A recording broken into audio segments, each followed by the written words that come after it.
আজকে আবারও নতুন একটা রেসিপি নিয়ে চলে এসেছি আপনাদের সামনে। আশা করি আপনাদের ভালো লাগবে। আজকে রেসিপি হলো তালের বড়া। বন্ধুরা, এখানে কিছুটা সুজি নিয়ে নিয়েছি।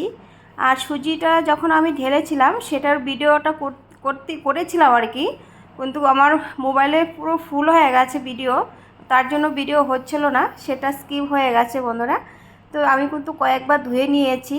আর ভালো করে কিন্তু সুজি ধুতে হয়, সুজির মধ্যে না অনেক নোংরা থাকে, প্যাকেটে থাকলে কী হবে তবু কিন্তু নোংরা হয়ে যায় বা পোকাও হয়ে যায়। তো আমি কিন্তু ভালো করে ধুয়ে 10 মিনিটের মতো ভিজানো ছিল। বন্ধুরা, এবার কিন্তু তালের রসটাও দিয়ে দিলাম। 1 বাটি তালের রস দিয়ে দিয়েছি। আর এখানে দিয়ে দিয়েছি হাফ বাটি চালের গুঁড়ো। আর এখানে 1 বাটির থেকে অল্প কম চিনি গুঁড়ো, মানে চিনিটা গুঁড়ো করে দিয়েছি। আর এখানে হাফ বাটির মতো দিয়েছি ময়দা। আর সামান্য একটু নুন দিয়ে দিলাম। আর একটু সামান্য দিয়ে দিয়েছি বেকিং পাউডার। দিয়ে এবার কিন্তু ভালো করে সুন্দর করে একসাথে সুন্দর করে মেখে নিতে হবে, ভালো করে ফেটিয়ে নিতে হবে যেন কোনো দানা না থাকে। আপনারা চেষ্টা করবেন আমার মতো এভাবে হাত দিয়ে মাখানো। হাত দিয়ে মাখালে কি হয়, ভালো করে ফিনিশিংটা ভালো আসে আর কি, ভালো করে মাখাটা হয়। তো দেখুন, দেখতেই পাচ্ছেন সুন্দরভাবে কিন্তু মাখা হয়ে গেছে। এবার আমি 10 মিনিটের মতো ঢেকে রেখে দিচ্ছি। আর এইদিকে আমি কড়াই বসিয়ে দিয়েছি আর দিয়ে দিচ্ছি কিছুটা সাদা তেল।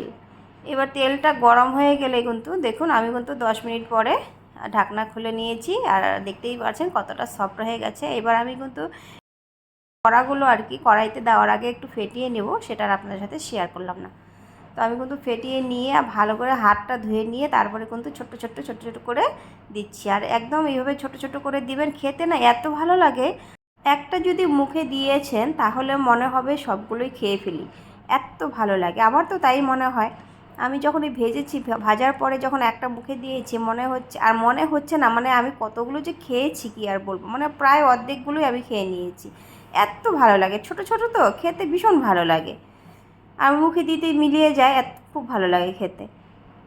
আর দেখুন, এরকম করে কিন্তু ভেজে নিতে হবে। হালকা মেরুন কালার হয়ে গেছে, এবার কিন্তু সব তুলে নিচ্ছি। আর এভাবেই চেষ্টা করবেন ছোট ছোট করে দেওয়ার। ছোট ছোটগুলো দেখতেও সুন্দর লাগে, খেতেও ভীষণ ভালো লাগে।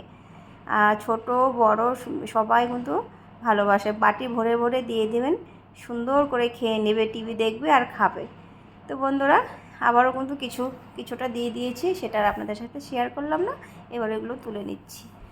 আর আমি কিন্তু এই ঝুড়িটার মধ্যে আর কি, আর এই ঝুড়িটা কিন্তু আজকে বাজার থেকে কিনে নিয়ে আসছি এই তালের বড়া বানাবো বলে, দেখতে সুন্দর লাগে আর কি। আর কলা পাতা একটু কেটে নিয়ে মাঝখানে দিয়ে দিয়েছি। আর দেখুন বন্ধুরা, সবগুলো মতো প্রায় ভাজা হয়েই গেছে। আর এবার আপনাদের সাথে শেয়ার করছি, দেখুন কত সুন্দর হয়েছে না, দারুণ হয়েছে।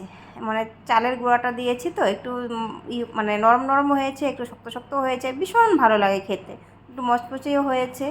আর যেগুলো একটু কড়া ভাজা হয়েছে সেগুলো কিন্তু একটু মচমচা হয়েছে। বন্ধুরা, তালের বড়া রেসিপিটা কেমন হয়েছে অবশ্যই কিন্তু কমেন্ট করে বলবেন।